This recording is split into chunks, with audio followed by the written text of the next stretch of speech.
Good afternoon, everybody. My name is Linda Hahn, and I'm coming to you from beautiful Palm Bay, Florida.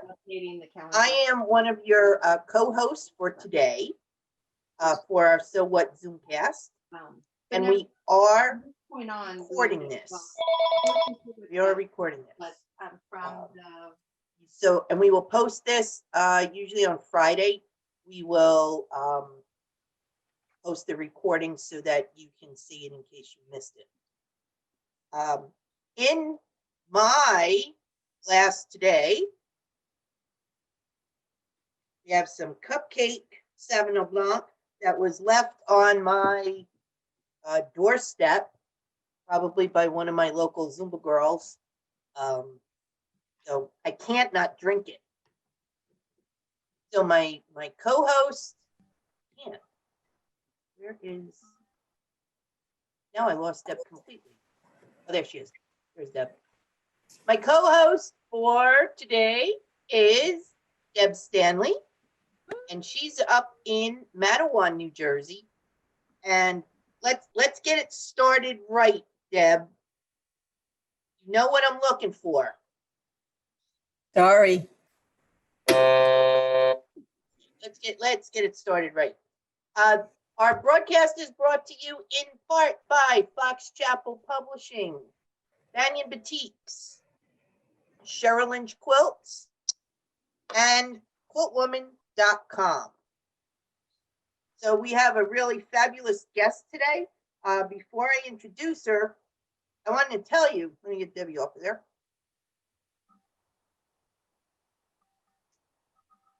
We get fan mail. We really, really do. We haven't gotten any hate mail yet. We do get fan mail, and I had quite a number of people comment on my makeup last week. So Deb suggested I tell you, because I treated myself to some new makeup. I treated myself to a Charlotte Tilbury blush, some Charlotte mascara. You can get this on her website with the eyeliner pencil. It's $29. It does do what it says. And got me some Naked 3. Ooh, pretty. So I'm playing with the all the different colors. So in case you're interested, thank you very much for making my day. So anyway, let me find our guest. There she is, MJ Kinman. Hey, How are you? I'm great. How are you? Good. Now, just because I saw you sneaking a little sip of something, Yeah. you got a glass? Oh, I do. Mm-hmm. What's in it? I can prove what's in it. Let's see. Let's see. White Claw. Oh, I've been wanting to try them. Oh, it's good. It's good. It's about 5% alcohol. And if you really want to, sometimes you can throw a little vodka in it, and it really shoots up the alcohol content a little bit. So it's a happy dose. So all right. No, I drank all the I'm wine watching the yesterday. gallery view. What do you think? Woo! Oh, you got thumbs up. Oh, good. Okay. There you go. I normally drink. I love that. I normally drink red wine or Maker's Mark, but I'm out. So I'd have, this is my last White Claw, and I'm going to the store after this. So Cool. Perfect time. We love you. I love you. I love you. By the way, thank you for saying that I was going to be your fabulous guest. I will pay you for that later. Appreciate it. Okay. So why don't you tell our viewers a little about you? You were in where? Kentucky? I'm in Kentucky. I'm in Louisville, Kentucky, bourbon country. And I've been here for about 30 some years. I'm originally from a little town dropped in the middle of the cornfields of Nebraska, a little town called Hastings, Nebraska.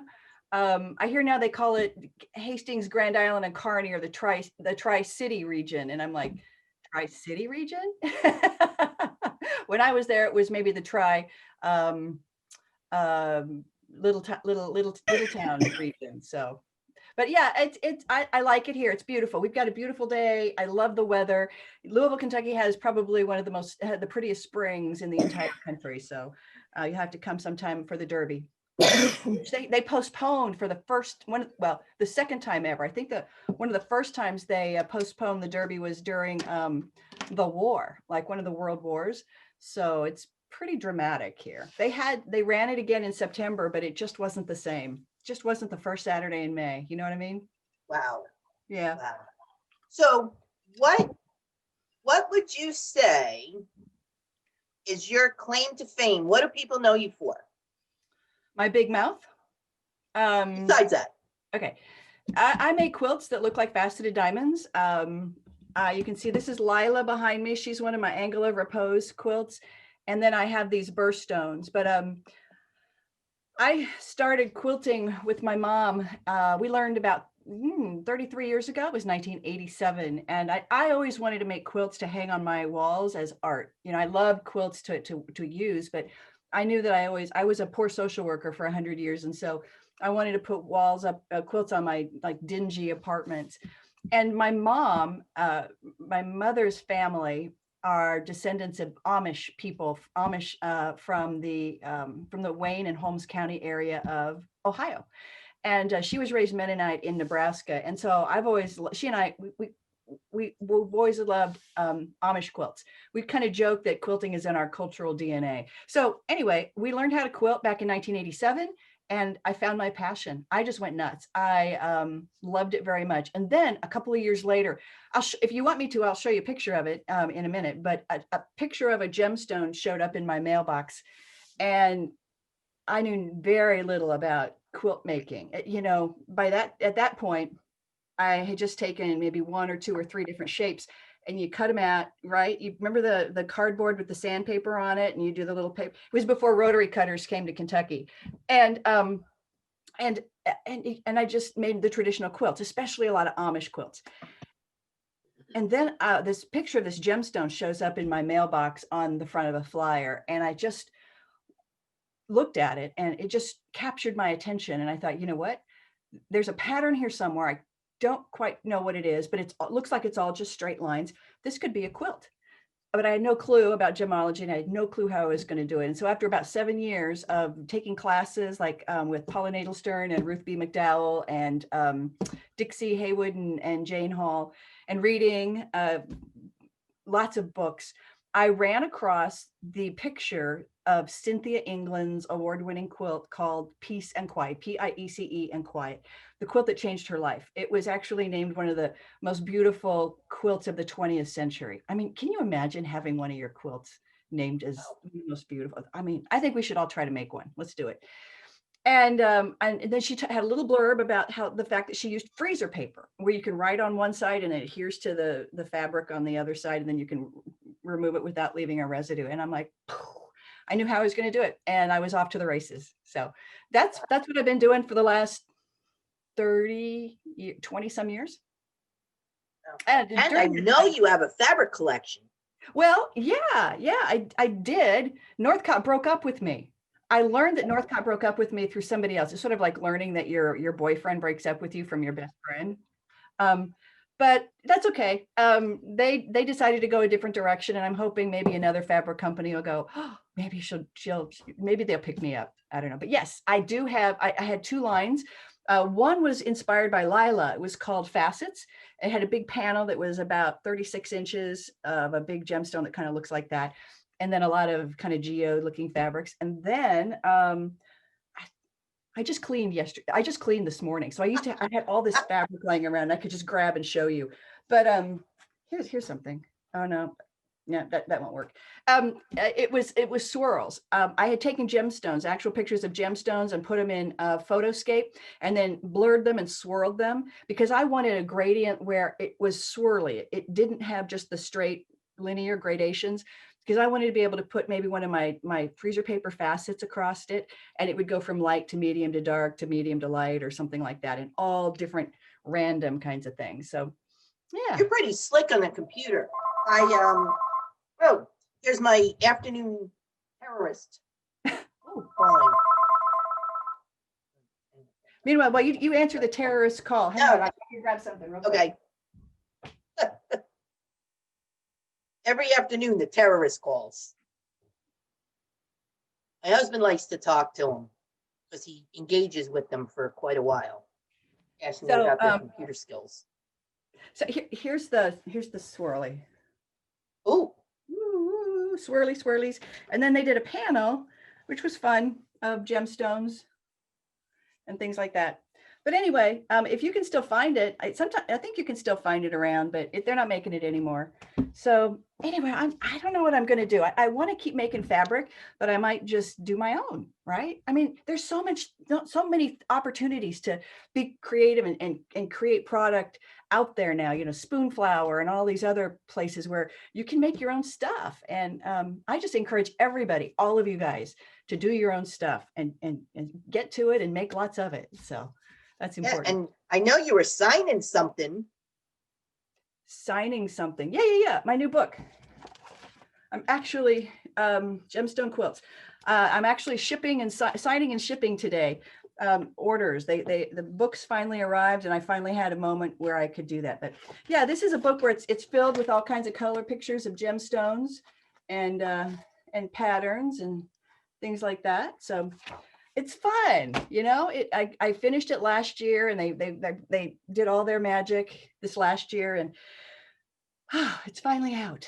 Whew. And it feels like you've given birth. Like, it does. It just, you know, I apologize for not doing any research. Have you written a book? Do you have books out there? Yes, I am finishing up number 10. I can't wait to dive in and look at your books. Yeah. It does feel like you, and I have no children, so I don't know what that feels like, but yeah, I can only imagine. You know, I mean, they were really good. I like the way C&T worked. It's with C&T. But you know, sometimes they had to plead and you know, scream at me.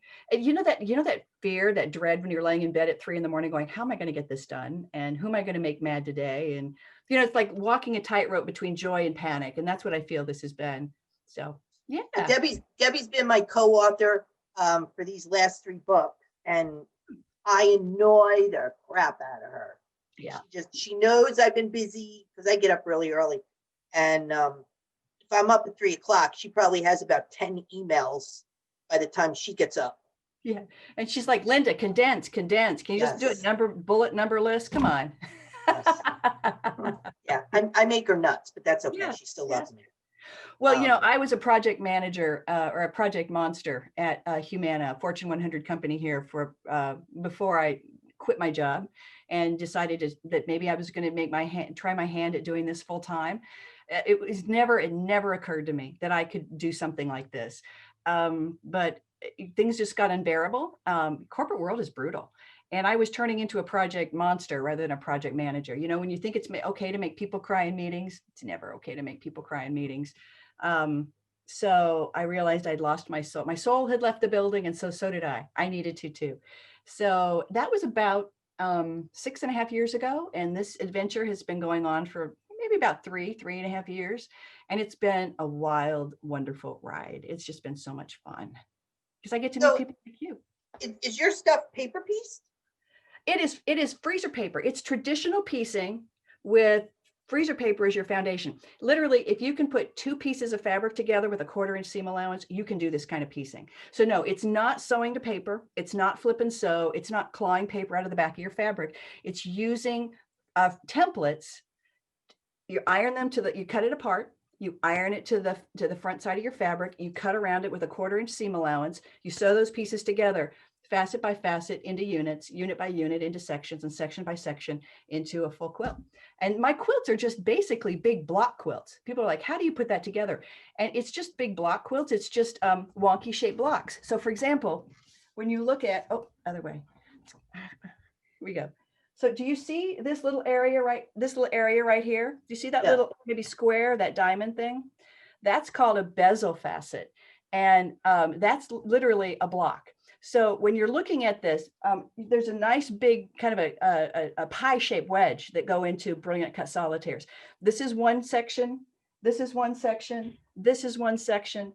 Another one, another one, and another one. And once you begin to see that, and you know what? I would love to share that with you now. Do you have a second? Can I do that? Let's see it. Okay, Yeah. okay, good. All right.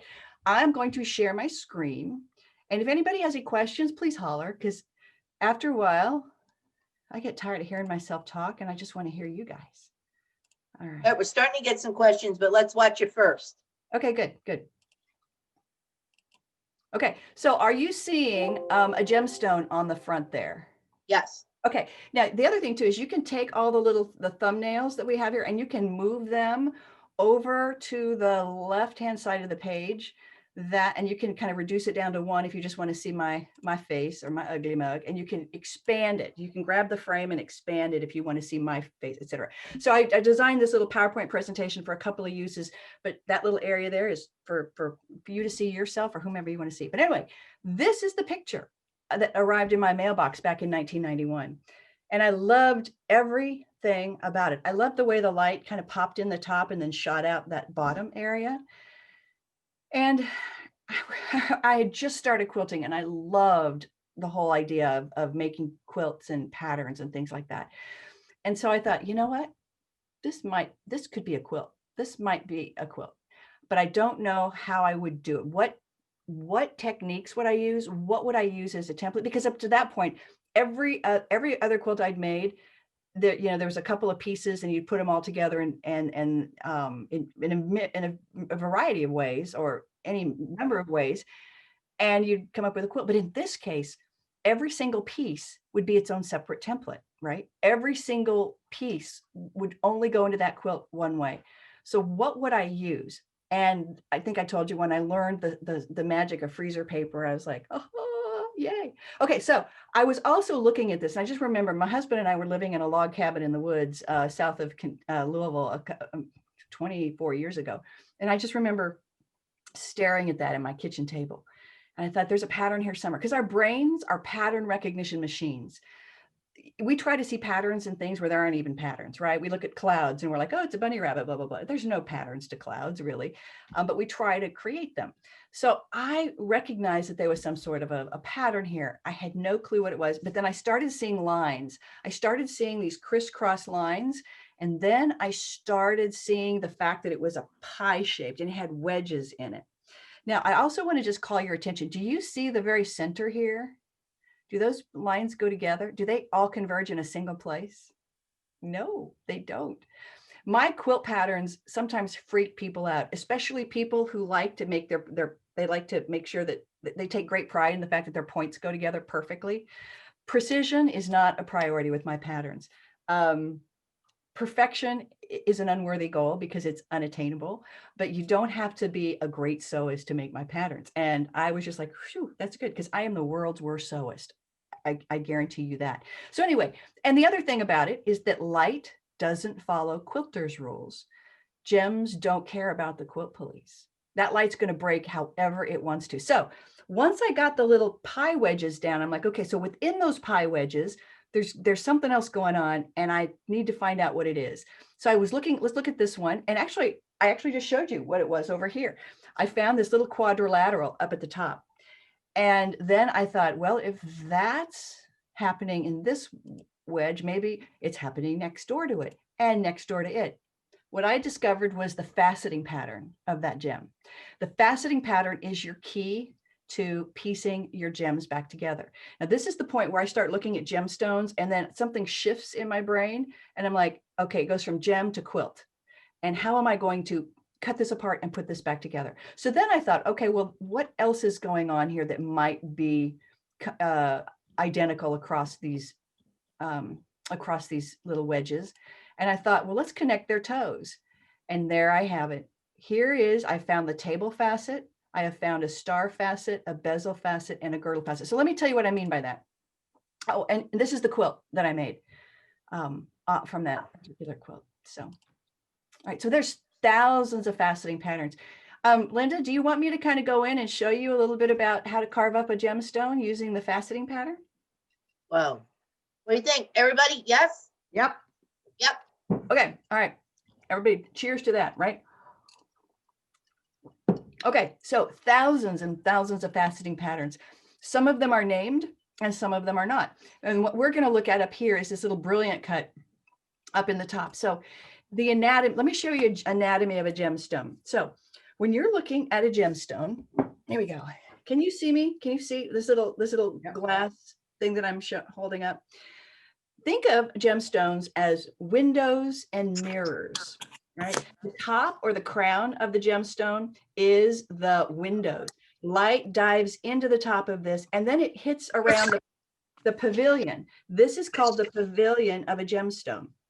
And what happens is the light goes into the windows, and then it bounces around all of these mirrors, these facets that are the mirrors at the bottom, and then it pops back out into your eye, either as full white light, which is called brilliance, or it splits into different frequencies like red, yellow, blue, indigo, green. That's called fire. So that's the difference between brilliance and fire in a gemstone. And then when you see it move and sparkle like that, that's called scintillation. So just a few gemological terms. So windows and mirrors, crown, pavilion. This is the top of the gemstone. This is the crown, kind of like looking down. The very flat surface of that top of that gem is called the table facet. And then the little facets that are snuggling up to it with their toes, right? These little triangular things are called the star facets. They're called star facets because if you took everything else away besides the table and these little guys, it would look like a star. Then beyond that are these little quadrilaterals. And then beyond that is the upper girdle facet, because this long, narrow facet that separates the crown and the pavilion is called the girdle. We know what that's all about, don't we? Okay, so, and if you can find one quadrilateral or one little bezel or kite facet, you can find them all because they literally just hold hands as they ring around the rosy of this quilt top, or the quilt top of the gemstone. So let me show you something. Here is, I've just elongated it. This is now an oval shaped brilliant cut. And I'm going to overlay it with a little peach zoisite. Don't you love this little guy? I call it, it looks like a little potato. It looks like a little spud or a little pig. I love everything about it. I love the shape. I love the color. And especially, I love this river of light that goes through it. I think that's so cool. So do you see the facets? Let me help you. All right, let's look down here. Do you see maybe a little place where the light breaks into maybe a quadrilateral? There it is. Let me take it away and you'll be able to see sort of the after effect. All right. All right, so once you see one, let's go over to the right and see if we can find another one. Do you see maybe another quadrilateral where it breaks? There we go. And on and on and on. There you go. Now let's just connect their toes. I'm going to connect their toes. And what you have here is the anatomy of a gemstone. You have found the table facet. You've found the star facets, the kite facets or the bezel facets, and the upper girdle facets. Right? So I'm going to take this off and I'm going to ask you just to take a look at it again and see maybe. I'm hoping that as a result of this, maybe you'll start looking at gemstones in a new way, going, oh, that's it. I see the bezel facets. I see the table facet. All right, let's keep going. Yeah, there you go. So that's a little bit about the anatomy of a gemstone. And that's how I put these crazy things together without, making myself too crazy. Wow. Cheryl sent a question. Catherine Jones created Bling. Yes. Did she inspire you? I love Cat Jones. I've been making my gemstones since 1991. I've been doing it kind of undercover. I'm kind of a quilt cave dweller. I was quilting and experimenting with this through the 90s and the 2000s and the teens. And all the while working in corporate America. And then in 2014, I left my job to do something with the diamonds. People had always said, MJ, you need to do something with the diamonds. So I engaged a coach, and because I didn't really know what I wanted to do. And in 2017, the spring of 2017, Desiree emailed me or texted me and said, have you seen what won QuiltCon in March of 2017 in QuiltCon? And I was just like, no. So I looked, I'm like, oh my God. If it had been 6 months or a year earlier, I probably would have crawled into bed and pulled the covers over my head and said, darn it, somebody beat me to it. But I do believe that there's abundance for everyone. There's enough success to go around. People who hoard success aren't successful, right? Because it's flow. It flows in, it flows out, and the more you let it flow out, the more that flows in, and all boats rise. So anyway, I reached out to Kat, and I said, Kat, I love your work. Congratulations. This is one of the most spectacular things I've seen. This is what I do. I do more color gems. I've been doing it since 1997. And I'm thinking of getting my gems out into the world. I'd love to teach. I want to write. I want to, just do more commissions. I think I'm going to do patterns. What are your plans? What are you going to do with this? Because I know there's enough room in the world for both of us, but I just want you to know what's happening and where I'm at. And she emailed me back, and she's like, first of all, she goes, great job. We're fans now on Facebook. We're mutual fans. And she said, first of all, I hated everything about making this quilt. Because I love everything about making it. I love everything from finding the gem to designing it, to piecing it, to painting the fabric, to quilting it. I love, love, love it. It's my passion. She said, literally, I had to take a hammer and beat the seams down, where everything came together. Because literally, it's a giant 4-patch, bling is. She took the same, lots of, the same quadrant and just spun it around a central axis. So what that meant is at those points where all those quadrants come together, all of those seams were colliding. And you know what happens when seams collide? And I'm like, oh, that's an interesting technique. Quilt police hotline, right? A quilt abuse hotline is what I wanted to call. And she said, so she goes, and I don't have any plans to teach. I don't have any plans to write. This is not my wheelhouse. My wheelhouse is a bias curved strip piecing. She does beautiful work. She wins awards. And she said, and by the way, I live in Tasmania, Australia.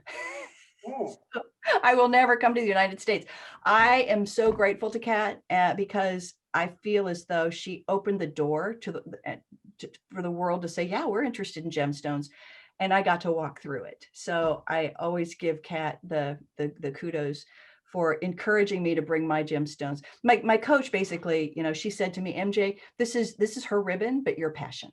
And it's true. I've been doing this for 20 years. She did it once. And it was, who wins? She did it as an experiment. Who wins best of show in an experiment? I'm like, go girl. She's awesome. So can I tell you another fun story? I was teaching up in Lancaster, Pennsylvania, a year ago, March. It was freezing cold. It was wonderful. And I was teaching a class, and one of the people came up to me and she kind of tapped my shoulder and she said, I have bling in my car. And I was like, oh, you've got a diamond in your car? She goes, no, I have bling in my car. This is the woman who bought bling from Kat Jones. I have goosebumps. I'm like, oh. So anyway, she brought it in and we spread it. The quilt is 100 inches by 100 inches, and we laid it. And so bling came and hung out with us while I taught my class. So it was really fun. Wow. Yeah. So that's a story about me and Kat. I did not do that quilt, but we are definitely buds on Facebook. So. Okay. Nancy would like to know, can you give some detail and tips into the coloring to make a gem quilt? Yes. Ah, see, you must be reading my mind. I'm going to share my screen again. You're a really good plant. I like that. All right. Okay. This actually was the next thing I was going to talk about, because my book is organized by cut, color, and clarity. Cut, color, and clarity are 3 of the 4 C's of the gem grading: cut, color, clarity, and carat, through the Gemological Institute of America, the GIA. Here's the thing about color is that, while I don't know who said it, but color gets all the credit, but value contrast does all the work. Value contrast does all the work. When you put the lightest lights and the darkest darks next to each other, that's when you're going to get bling. So, and that's going to be the focal point of your quilt, regardless of what the inspiration is. Mine happen to be gemstones. Yours might be landscapes or florals or portraits or whatever. But if you go to any art museum and you look at the old masters or even the new ones, and you'll see it white and black together, or a dark and a light together, that is the focal point of the quilt, because that's where your eye goes. Brilliance is the white light, but for it to be truly brilliant, it needs those dark bits to add contrast to it. So in terms of, I just want to give you that kind of little tidbit. If you really want to bling up your compositions and your own quilts, lightest lights and darkest darks. But you also need the mellow bits. You also need low contrast bits. That helps lead your eye across a design. Do you remember that little pig that I showed you right here? This little guy. Do you see this? Lightest lights and darkest darks. This is the focal point of your quilt, and this little area as well. And so you've got this wonderful light here, and your eye literally moves that way. If you have a perfectly symmetrical placement of your color and your lights and darks, like in a gemstone, it's boring. It just lays there like a lump of coal. The important thing for me is to place my colors and the value contrast asymmetrically. That's what makes a quilt. That's what makes for interesting design, is asymmetry and using light and value contrast to move your eye around the quilt. So let me also just tell you real quickly about color. Gems come in a variety of colors. These are all sapphires. Did you know that there were yellow sapphires and green sapphires and light pale and purple sapphires? So basically, sapphire is corundum, a mineral called corundum, and it's the presence of a particular trace element that shifts the color to make a sapphire a different color. And so this is one of my favorites. It's a Podparacha sapphire. Isn't that fabulous? This is a part of the collection of my friends, Lori and Simon Watt. They are international gem dealers in Maysville, Kentucky. They used to live in California, and then they moved to Maysville, Kentucky. Go figure. But they gave me permission to use their gemstones in my quilt, in my book. So this is an example of one of their gorgeous their international color gemstones. I mean, look at that. Anybody know what this is? This one? Who knows what that is? Topaz? Close. It's a sunstone. It's a sunstone. I actually got to touch that thing. It's like an inch by 3/4 of an inch. I was visiting Lori last year when I had a show up there, and she goes, "You want to go look at gemstones?" And I'm like, "Yeah." So we went up to her office. It was at the top of the bank, and their security system is better than the bank's. And so she started pulling out all of these topaz and tourmalines and emeralds, and I just kind of lost it. And so she handed me the sunstone, the sculptural cuts. And I said, "Well, Lori, how much is this?" And she goes, "It's about $40,000. I said, "I think I'll pass." But anyway, this is a Podparacha. I love the corals and the fuchsias and the roses. I just think that's wonderful. And again, garnets, they come in a variety of different colors. This one is, the top one is, we normally know garnets as kind of that deep, beautiful, mysterious red color. This is either a pyrope or an almandine. I'm not quite sure which. I couldn't tell. But they also, garnets are green. This is a savarite. Spessartite is this beautiful one, hessonite, and an andradite is this kind of olivey color. And it all has to do with trace elements that are in that particular mineral structure that toss those light waves, that make those light waves go this way or that way, and, you know, flash red or flash green or flash yellow. This is one of my favorites. This is called a Mozambique purple garnet. I didn't know garnets came in purple. But this is a part of Lori and Simon's collection too. And I asked Lori if I could use this as the project in my book. And she's like, "Well, sure." So she told me about this. This actually came from a deposit that was recently found in Mozambique.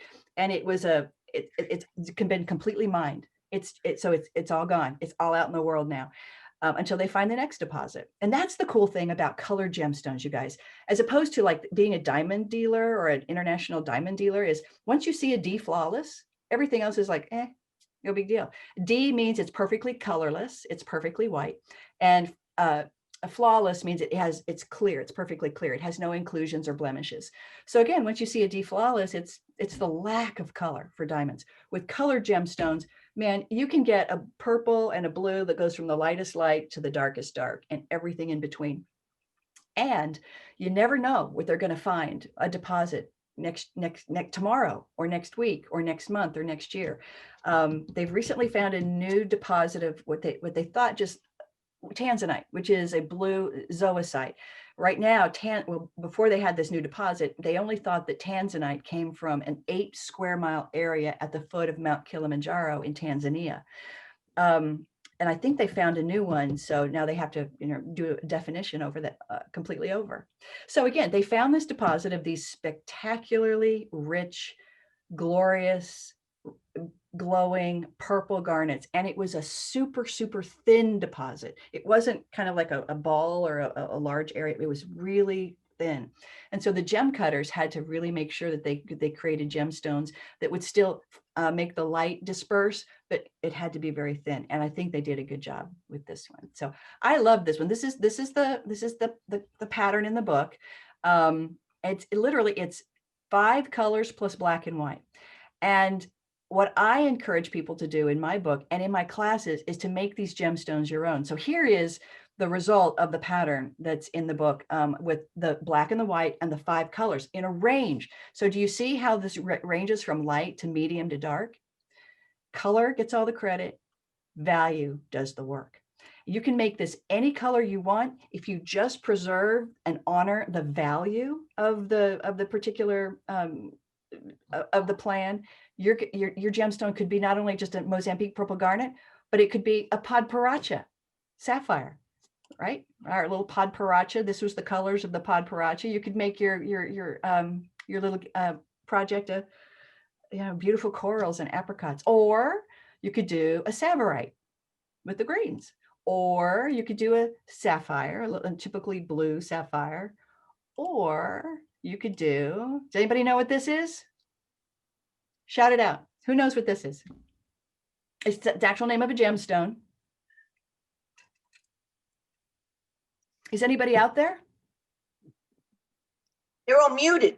Okay, good. Sometimes I get kicked off, or and I'm like, oh my, I lost them 20 minutes ago, and I'm still going. Is it Topaz? No, it's not. Good guess though. What are purple gemstones called generally? Amethyst. Amethyst. Yes. And what are these colored? What's another term for a yellow orangey gemstone? Amber? Citrine. Oh, So what this is called, this little gemstone here is called an ametrine, right? Amethyst and citrine, an ametrine. And literally ametrine is the same structure. It's the same crystal structure. It's just that citrine has had more pressure put on it. It's been heated up. And literally you find amethyst in bands in rock formations, and you'll find amethyst bands and citrine bands. And then the gem cutter will just cut them together and have 2 in the both colors in the same rock. So the citrines had more stress on it. So sometimes I feel like, is this going to be an ametrine day or is it going to be a citrine day? So anyway, you can split it and you can do bicolor gemstones. Or you could flip it. You could flip the value. So do you see how this facet right here is white and this facet right here is black? What if you just turned that value chart on its head and made that black and that white, right? You could do whatever you want. Another podparacha, it's just reverse. It's kind of like a negative of it. Or you could actually drop in different colors. This is what I like to think of. Do you guys know what this is? This is a mystic topaz. Mystic topaz is white quartz that has been coated with a proprietary substance. There's one company that makes the mystic topaz, and of course it's the secret recipe. Nobody's telling them what that is, but really pretty stuff. Okay, and then so emeralds. Okay, so we're going to talk. I just want to talk again about fabric. So we talked about color, and the last thing, since you guys are reading my mind already, let's just go into cut and clarity. So the clarity of a gemstone, how I bring clarity to is through the fabric, is through what fabric selection I use. So for example, you could do an emeralds. Emeralds are by definition, they have a lot of inclusions in them. So you see how kind of cloudy this emerald is. These are natural emeralds that live in the wild. Rarely do you see a gemstone like this that is an emerald. Normally it would be a savarite, or it's a synthetic emerald. So you would use different fabric, right? If you were to create something like this, or if you want to do something perfectly clear like this. So for example, if you wanted to do an emerald, I would suggest maybe these are, by the way, fabric swatches from equilter.com. Beautiful fabric there. This is called Marble Stone in Kelly Green, if you're interested. And this is a Northcott fabric. This is a Stonehenge fabric, a gradation, which just knocks me out. So do you see how this could really be used quite effectively in creating your emerald? Or this one could be used quite effectively to create an emerald with a lot of mossiness. In fact, emeralds often were called a long time ago la jardine. La jardine, that means the garden in for French, because it's mossy, a mossy garden. So if you wanted to do instead something that was like a sabarite, which is a very clear, it doesn't have a lot of inclusions, you could use, oh, looks like someone's been writing on my thing there. Oh, that's okay. You could use solids, which is how I first started making my gemstones. Or you could use a gradation like this, or you could use one of my swirls. This is one of the swirls of the Northcott. These are about 14-inch swirls, and you can see how I wanted to put my facets through to get that sort of that glow in it. Yeah, okay, and so there's the book. Yeah, so yeah, does that help kind of give you a little heads up into how I pick color and then how I use fabric to create different luminosity? So for example, my birthstones over here, they're all with solids. So they have very few inclusions, but I do have colorways and fabric translations for Bali hand dyes. I use a lot of Bali hand dyes when I moved away from solids, maybe 20 years ago when I was kind of trying to figure out. Now what I do is I paint my own fabric. I paint my fabric with 100% cotton sateen and Jacquard Products Dynaflow paint. And this process, I chart everything up. You know, I make big charts and, you know, code them and little hash marks and everything. So it's very premeditated and very planned. But when I paint my fabric, you guys, I just go all Helen Frankenthaler. I'm just like, I mean, I'm really a mess. I can tarp my whole back room up here and I can still get paint over there. So it's fun. And I really enjoy that process of doing my quilts. Denise would like to know, do you do your own quilting, and how do you decide what type of quilting would best showcase your quilt? That was a huge challenge. So yeah, that was a huge challenge at first. I started hand quilting my quilts at first. And because there's so many different seams you have to go through, right? That my hands just started to hurt. And now I've got a little carpal tunnel and I just knew I couldn't do this.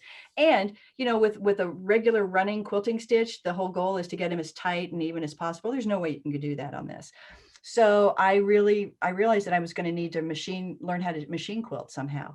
And that was a process. It was a process of coming up with this, by the way, do you see the quilting in this quilt? You might see texture, but you don't see a pattern, right? That was the key for me. I want people to look at my quilts and go, oh, that's a diamond. Again, our brains are pattern recognition machines. And if I were to put straight lines in this, or like feathers or clamshells, or any other kind of design that was meant to be seen, when you're looking at my gemstones, your brain would stop for just a second and say, oh, that's a clamshell. Oh, that's a feather. Oh, that's a vine. But instead, I want them to not be able to determine any kind of a pattern. And so their brain goes right through it to the flow of light and color across the gemstone. That's what I want people to take a look at. So I had to experiment with that.